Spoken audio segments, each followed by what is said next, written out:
Good morning. Our prelude today is Getting to Know You from The King and I by Rodgers and Hammerstein.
Welcome to First Unitarian Church of Orlando. I'm Linnea Nelson, and I'm honored to serve on the worship team. Welcome all as we gather in hope and love, creating sacred space as we welcome Reverend Margalie Belizaire. As Unitarian Universalists, we open our hearts to visitors, members, and friends as we come together to be reminded of our appreciation of each other and the web of life. May today bring you heartfelt joy. For more information on our thriving congregation, go to orlandouu.org or email welcometeam@orlandouu.org. Our patience has paid off, and our ministerial candidating week has begun.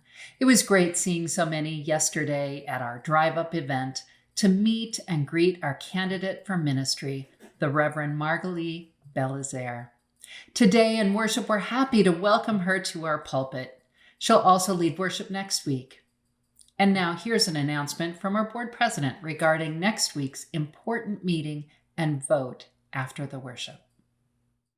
As candidating week draws to a close, we will be holding a special congregational meeting on Sunday, April 25th. There are going to be two parts to the meeting. The first part will be from 11:30 to noon, and will recap the search process and give people a chance to ask questions. The second part of the meeting will be at 1 p.m. We will announce the results of the call and welcome, hopefully, our new settled minister. Unlike previous times when we voted in person in our meetings, we will be voting online Friday through Sunday in this case, and call times will be available on Saturday and Sunday. Details are available in the weekly update. Now, the board is hopeful that when new members will participate in this important congregational vote in numbers well beyond the minimum required by our bylaws, and that's 40% of our membership. A robust affirmative vote will help set the tone for our future shared ministry. Thank you, Mary. I'm grateful for all the events this week to get to know Reverend Margalie. The detailed schedule is on the home page of our website. And today, after service at 11:30, we are all welcome to a time of fellowship when we gather with each other and chat for about 20 minutes. Our Welcome Center will return in a couple of weeks. Here's an update on our Lighting the Way generosity campaign to fund our next year in ministry. We've received almost $313,000 in gifts. Thank you for your wonderful generosity. And our goal is $416,000. So if you haven't sent your pledge commitment for the upcoming year, you can either make your pledge online, just go to our website and click the Make Your Generosity Pledge button, or send in your pledge card, or email your pledge commitment to the church, however you can get it in. One of the reasons I am so drawn to be part of 1U Orlando is the generosity of spirit and the opportunity to support this congregation. Even though we're not yet meeting in person, I know that this community has been preparing for our return. I am honored to give as generously as I can to make sure that 1U Orlando can do the work we are called to do in this world, while providing a sacred space, even in cyberspace, for me to gather with others as we live into a more just and equitable future for all.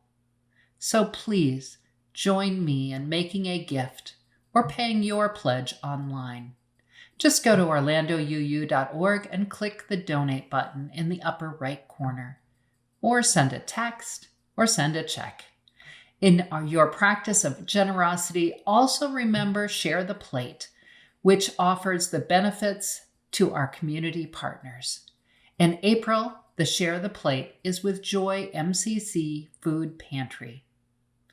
Here are ways you can give to Joy MCC Food Pantry through Share the Plate. It's wonderful being together again on this hopeful day. Now let's worship together.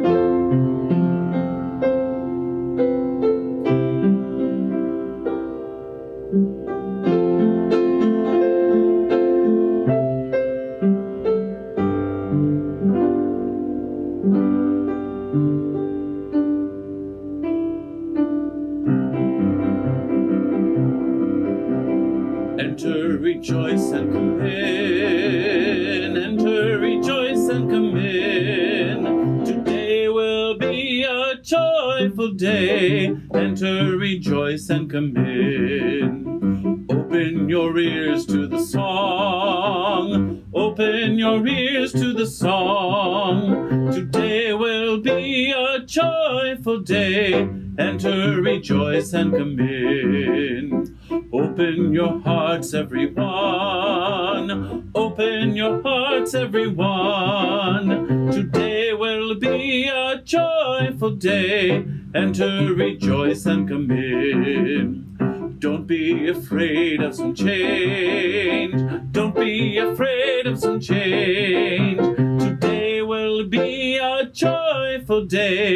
Enter, rejoice, and come in. Enter, rejoice, and come in. Enter, rejoice, and come in. Today will be a joyful day. Enter, rejoice, and come in.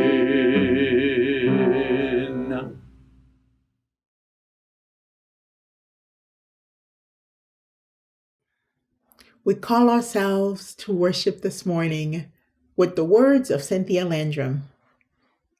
Spirit of life and love, we gather together in different ways this morning, from computer screens, from telephones, from car radios. We gather, reaching out across the wires, waving from a safe distance, to come together in religious community.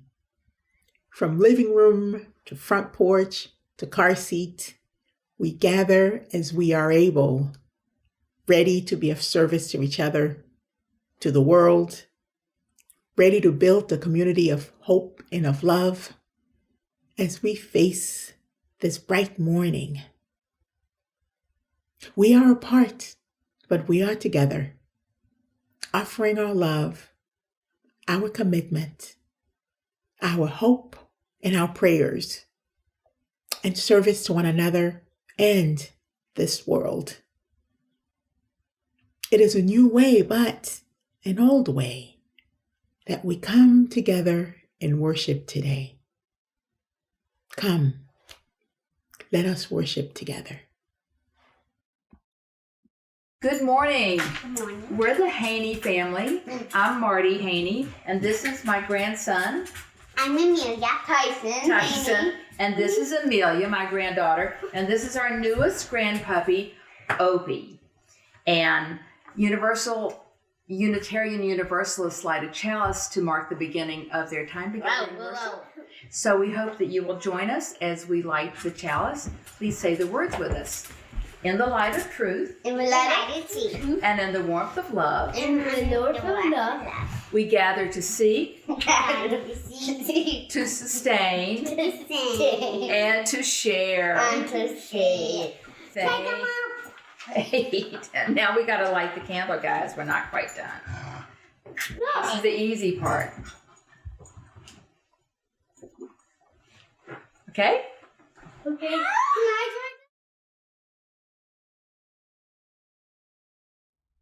Good morning. I'm Sarah Gray, religious educator here at First Unitarian Church of Orlando, and I hope you are having a wonderful Sunday so far. Today I'll be sharing a story called Remarkably You by Pat Zitlo Miller. It's a story about how each and every one of us is unique. We all have different gifts to offer the world, and my gift might not look the same as yours, and your gift might not look the same as anyone else's. And not only is that okay, it's actually wonderful. The world needs you and your special gifts, your special talents that you have to offer. So let's share our story while we honor and celebrate what makes each one of us unique. Remarkably You by Pat Zitlo Miller, illustrated by Patrice Barton.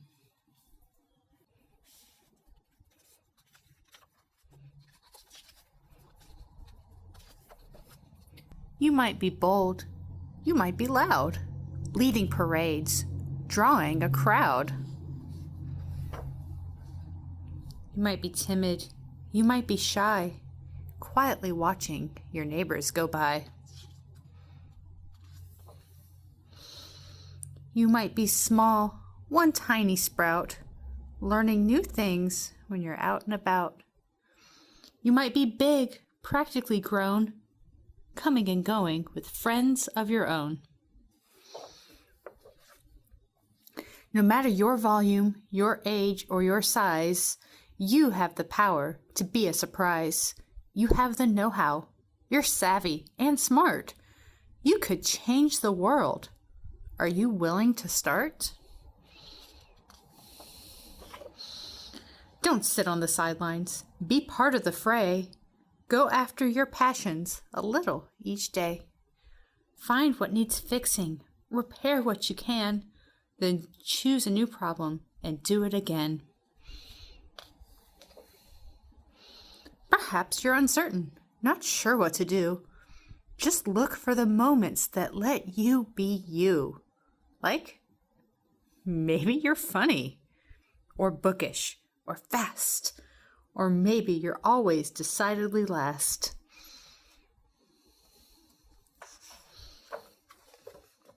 Perhaps you like counting, or drawing all day, or finding invisible dragons to slay.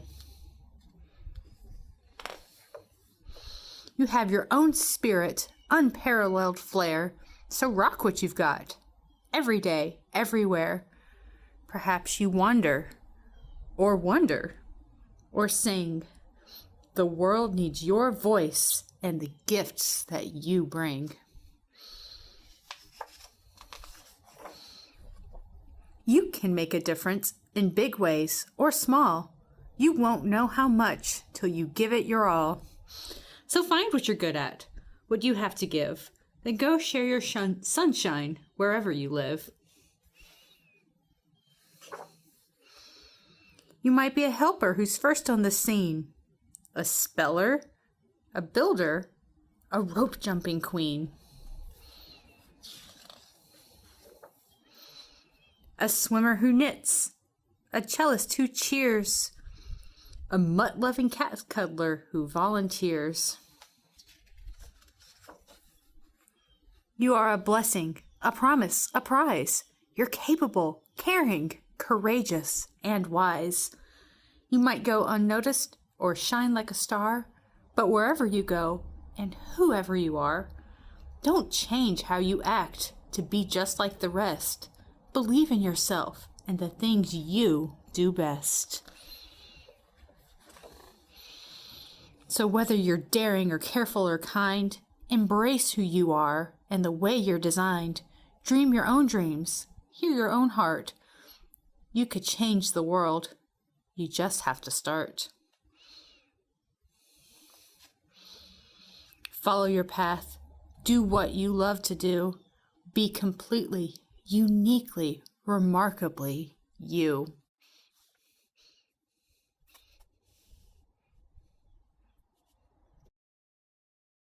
So, as we move through the rest of the service, I invite you to reflect upon your own gifts, your own talents, your own nature or disposition, your own personal interests. What are the things that make you, well, you? I also invite you to think about what matters the most to you in the world. What are your passions? What problems do you see in the world that you want to help solve? How can you use your own special gifts and talents to live your UU values?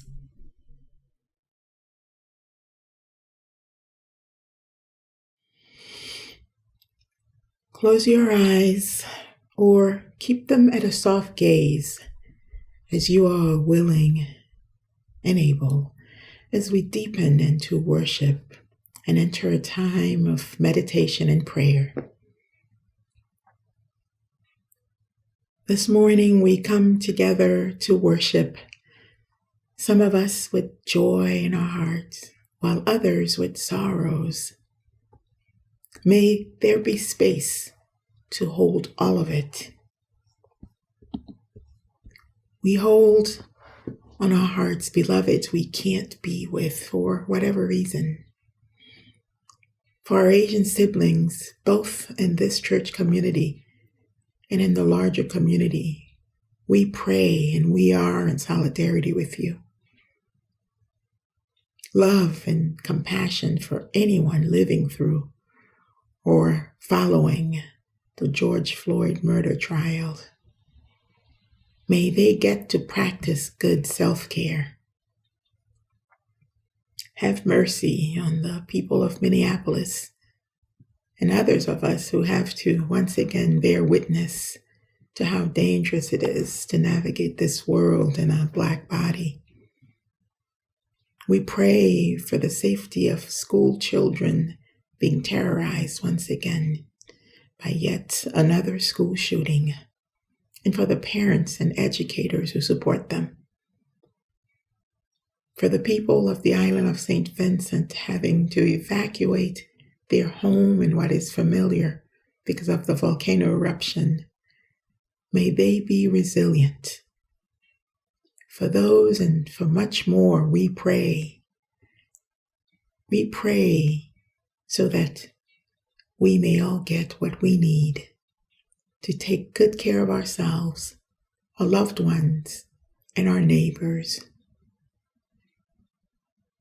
I now invite you into silent meditation and in the practice of communion of names of those who are on your heart this morning. Put those names in the chat as you are willing and able.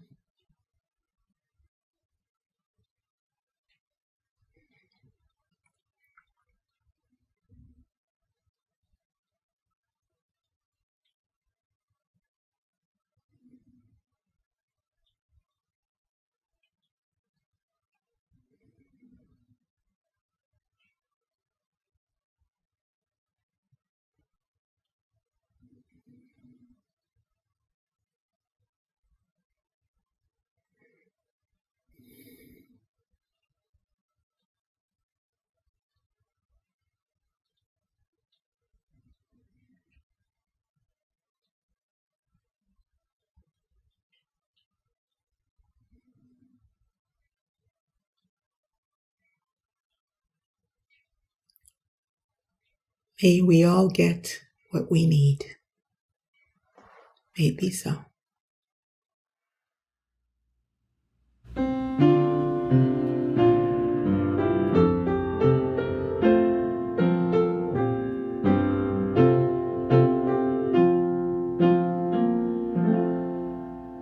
Tis a gift to be simple, 'tis a gift to be free, 'tis a gift to come down where we ought to be. And when we find ourselves in the place just right, 'twill be in the valley of love and delight. When true simplicity is gained, to bow and to bend, we shan't be ashamed. To turn will be our delight, till by turning, we come round right.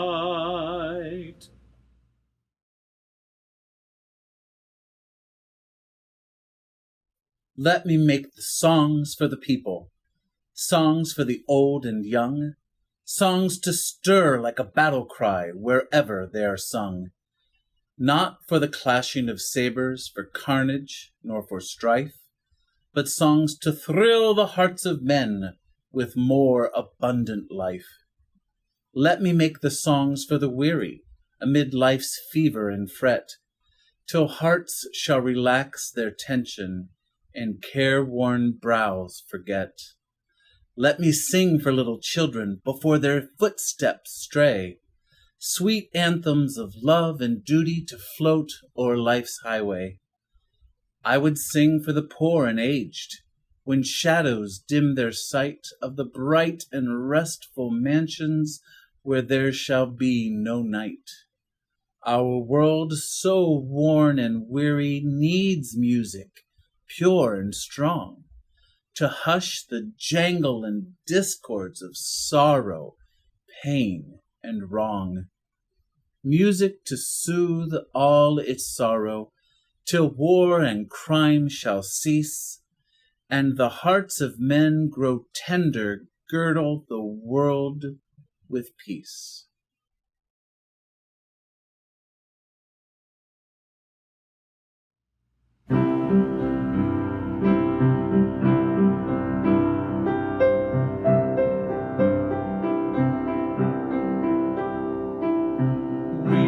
Have gifts to share, everyone everywhere. Let the truth be told, miracles unfold. We all have gifts to share. We all have gifts to share, everyone everywhere. Let the truth be told, miracles unfold. We all have gifts to share. Every child born comes into the world in a wondrous moment of glory. And the truth we come to know as we live and love and grow is the gift that opens our story, the story of the courage to begin, a journey of faith from within, with so much hope, joy, and love. Just imagine. We all have gifts to share, everyone everywhere. Let the truth be told, miracles unfold. We all have gifts to share. When we all share the truth that we know and see the gifts in each other, then we can be the change that we want to see in the world with our love for each other. And we will raise our voices high lift our hearts up to the sky. Together we'll let our spirits fly. We all have gifts to share, everyone, everywhere. Let the truth be told, miracles unfold. We all have gifts to share. We all have gifts to share, everyone, everywhere. Let the truth be told, miracles unfold. We all have gifts to share. Let the truth be told, miracles unfold. We all have gifts to share.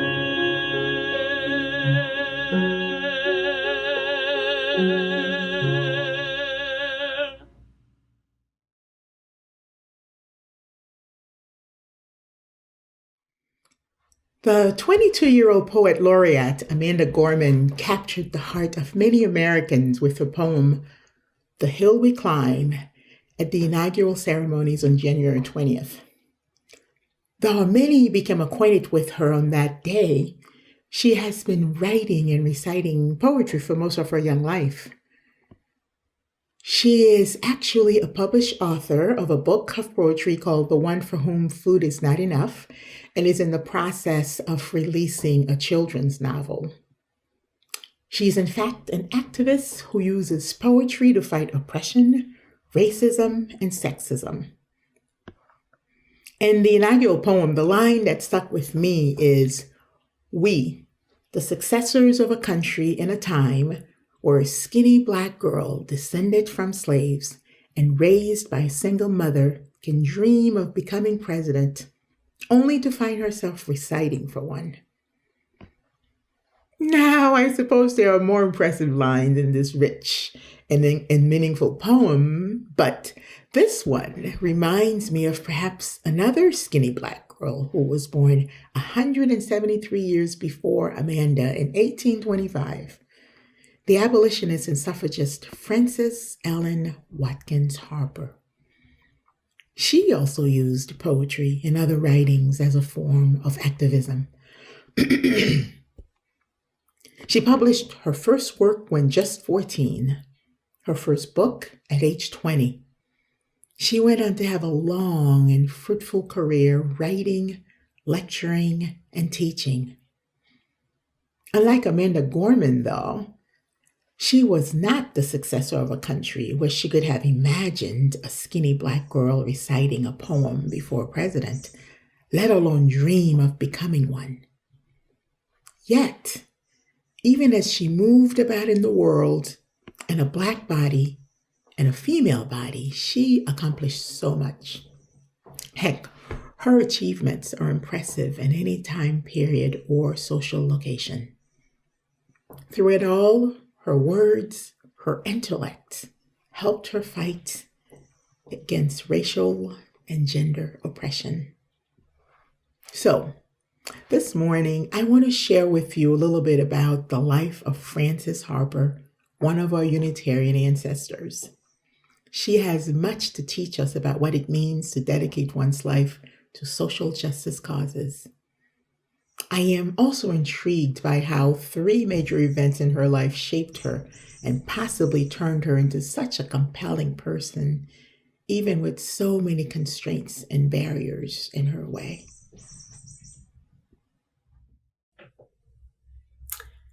My mother's kiss, my mother's kiss, I feel its impress now. As in the bright and happy days, she pressed it on my brow. You say it is a fancied thing within my memory fraught. To me, it has a sacred place, the treasured house of thought. Again, I feel her fingers glide amid my clustering hair. I see the lovelight in her eyes. A poem by Frances Watkins Harper, entitled My Mother's Kiss. The first major event is the death of her parents and how that changed her upbringing. Frances Allen was born to free Black parents in Baltimore, Maryland in 1825, though that state was not a free state at the time. Nothing else is known about her parents, not even their last name, other than that they died when she was just 3 years old. She was raised by maternal aunt and uncle Henrietta and William J. Watkins Sr., whose last name she was given. Watkins Sr. was a civil rights activist, an abolitionist, and a writer. He was also a Methodist minister who ran his own school, Watkins Academy for Negro Youth. This is where the young activist in the making, Frances, was educated until age 13. She received an education at a time when access to school was greatly restricted and almost an impossibility for Black children. What impact did this have on the options she came to have later in life? After leaving school, she worked as a seamstress and a nursemaid for a Quaker family who owned a bookstore. She took advantage of this and read well at the shop and wrote whenever she had any free time. This is when she began writing anti-slavery pieces that subsequently are published. From there, she seemed unstoppable. Her first book, Forest Leaves, was published just as she approached the age 20.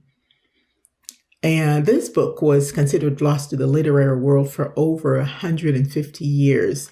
That is until 2010, when a doctoral student who was working on a dissertation on Harper's life found it at the Maryland Historical Society. Frances was just a few Black women of her time to make a living through writing. William Stills, the abolitionist and conductor on the Underground Railroad, wrote that the ability Harper exhibited in some of her work was so remarkable that some doubted and others denied their originality. At the core of her writing was activism. The subjects varied, as you might have noticed in the poems read by Aubrey and Reverend Kierstin. The one Reverend Kierstin read about mother-child bond is a topic Frances revisits. Aside from the loss of her own mother, she must have witnessed or heard of countless instances of Black children being ripped from their mother's arms. And Aubrey read Songs for the People because, well, music is one of the ways musicians can show up for social justice. As an abolitionist, Frances worked as a political activist for the American Anti-Slavery Society, an abolitionist organization that William Garrison co-founded. As a traveling lecturer, she appeared with the likes of Frederick Douglass, giving anti-slavery speeches. She documented her travels and letters to friends, and in one account, she refused to give up her seat on a bus while traveling in Philadelphia. That was in 1858, almost 100 years before Rosa Parks. That same year, she wrote the poem, Bury Me in a Free Land, one of her best-known poems, excerpts from which is inscribed on one of the walls of the Smithsonian's National Museum of African American History and Culture. In 1865, after the Civil War, she moved to Alabama to teach newly freed folks how to read. She also worked for the Freedmen's Bureau, encouraging the newly freed to buy land, for she knew land ownership would afford them the right to vote. This next poem is a celebration of Black men being granted the right to vote. Ring out your sweetest chimes, ye bells that call to praise. Let every heart with gladness thrill and songs of joyful triumph raise. Shake off the dust, O rising race, crowned as a brother and a man. Justice today asserts her claim, and from thy brow fades out the ban. with freedom's chrism upon thy head, her precious ensign in thy hand. Go place thy once despised name amidst the noblest of the land.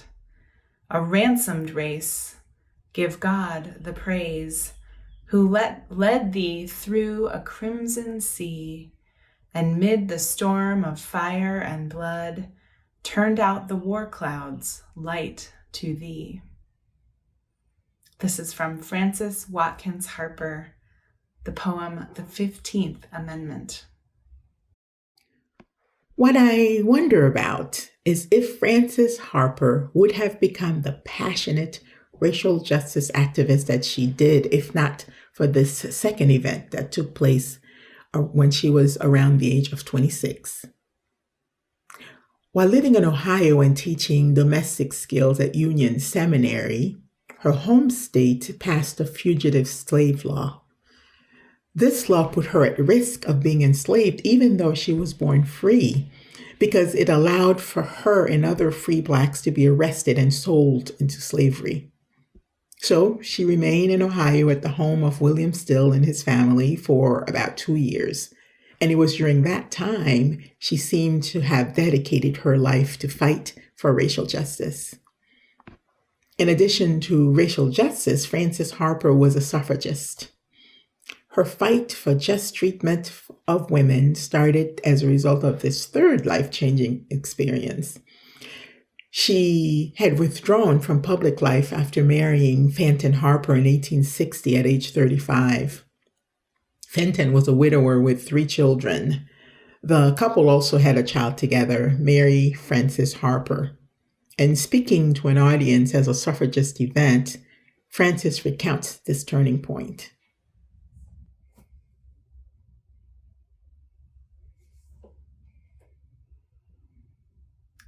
Born of a race whose inheritance has been outrage and wrong, most of my life had been spent in battling against those wrongs. But I did not feel as keenly as others that I had these rights, in common with other women, which are now demanded. About 2 years ago, I stood within the shadows of my home. A great sorrow had fallen upon my life. My husband had died suddenly, leaving me a widow with 4 children, one my own and the others stepchildren. I tried to keep my children together, but my husband died in debt, and before he had been in his grave 3 months, the administrator had swept the very milk crocks and wash tubs from my hands. I was a farmer's wife and made butter for the Columbus market, but what could I do when they had swept it all away? They left me one thing, and that was a looking glass. Had I died instead of my husband, how different would have been the result? By this time, he would have had another wife, it is likely, and no administrator would have gone into his house, broken up his home, sold his bed, and taken away his means of support. What is even more unjust about this story is that she initially bought the farm with her own money. At any rate, she partnered with Frances Willard, also a suffragist, to demand both racial and gender equity. After falling out, Frances' primary focus became the improvement of African American women's lives. She co-founded the National Association of Colored Women with Ida Wells Barnett, Harriet Tubman, and others. Her chosen faith was Unitarianism, and it is reported that she was active in the movement and that she was supported in her abolition work. When she died in 1911 at the age of 86, her funeral was at her home congregation, First Unitarian Church of Philadelphia. Frances Ellen Watkins Harper. What an inspiring ancestor in our faith. Amanda Gorman is right. We are the successor of a world and a time where much has improved with regards to what skinny Black girls can inspire to become or do. At the same time, there is much work ahead of us with regards to just treatment for all. We still live in a world and a time where 9-year-old Black girls can be pepper sprayed by the police, as was the case just a couple of months ago in Rochester, New York. So this work isn't done yet. As a friend once said, love wins at the end. And since love has not yet won, we better get to working. How about you? What is your gift? What are your gifts? How do you do social justice? To end, I want to read one of my favorite poems by Frances Harper, Bury Me in a Free Land. Make me a grave wherever you will, in a lowly plain or lofty hill.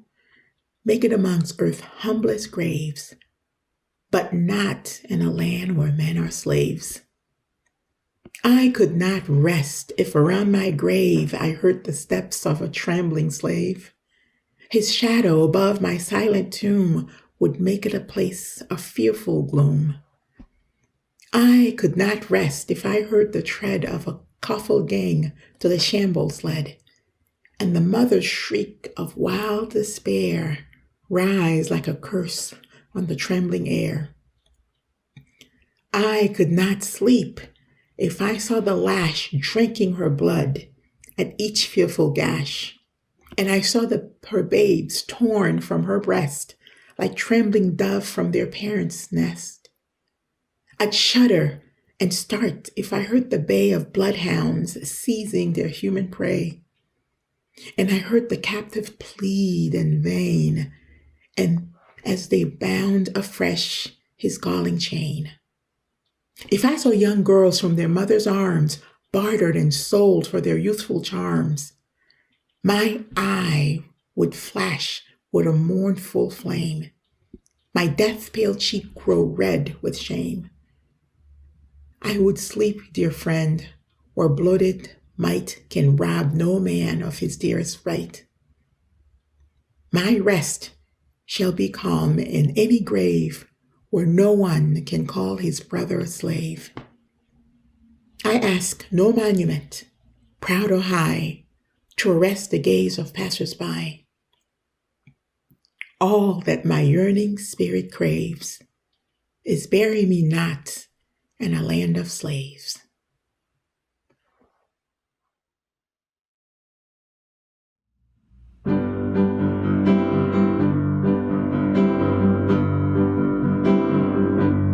Love will guide us, peace has tried us, hope inside us will lead the way on the road from greed to giving.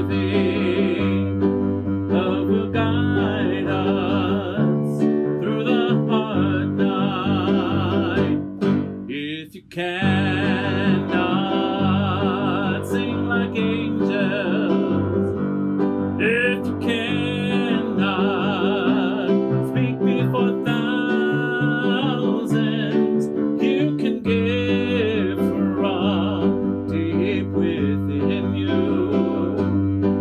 You can change the world with your love. Love will guide us, peace is right us, hope inside us will lead the way on the road from greed to giving. Love will guide us through the hard night. Love will guide us through the hard night.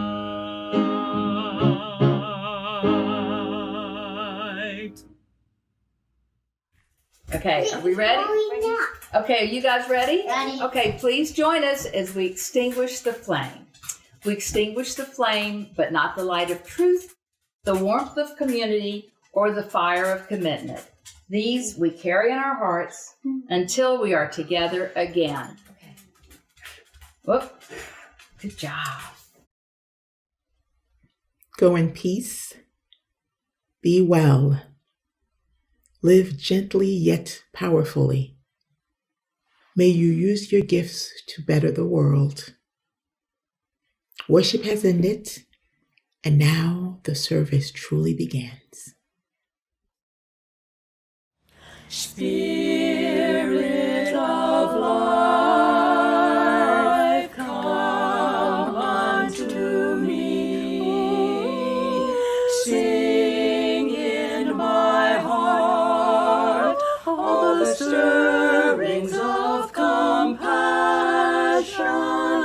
Blow in the wind, rise in the sea.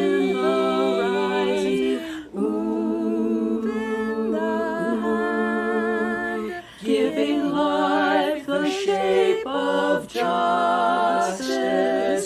Hold me close, wings set me free. Spirit of life, come to